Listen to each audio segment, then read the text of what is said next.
was evil. There was someone who wanted to spoil God's world. One day, as Eve was walking past the special tree, the tree of knowledge of good and evil, she heard the soft, hissing voice of the snake. "See how good this fruit is. Doesn't it make your mouth water?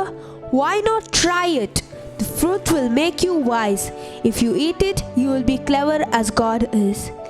Eve listened to the snake's soft voice.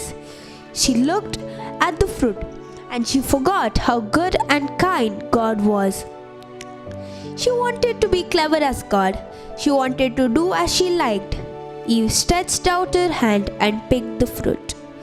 She began to eat, and she gave some to Adam. From that moment, things began to go wrong. God knew what Adam and Eve had done. No one can hide anything from him. Adam and Eve weren't God's friends anymore, and he sent them away.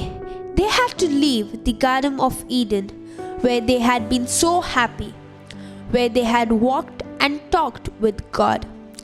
An angel with a sword stood guard to stop them ever coming back.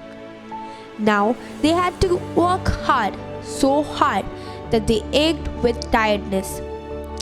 They learnt what pain felt like. But worst of all, God's dreadful warning came true. They knew that when they grow old, they would die. After they left the Garden of Eden, Adam and Eve had two sons, Cain and Abel. When they grew up, Cain became a farmer, digging the soil and planting his crops. Abel looked after his father's flocks. He was a shepherd.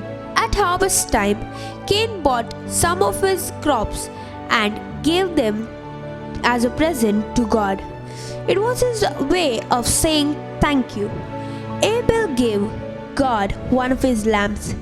They were good presents, but we can't buy God's love with presents. He looks to see what kind of people we are.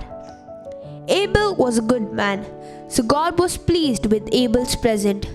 But Cain was jealous and angry.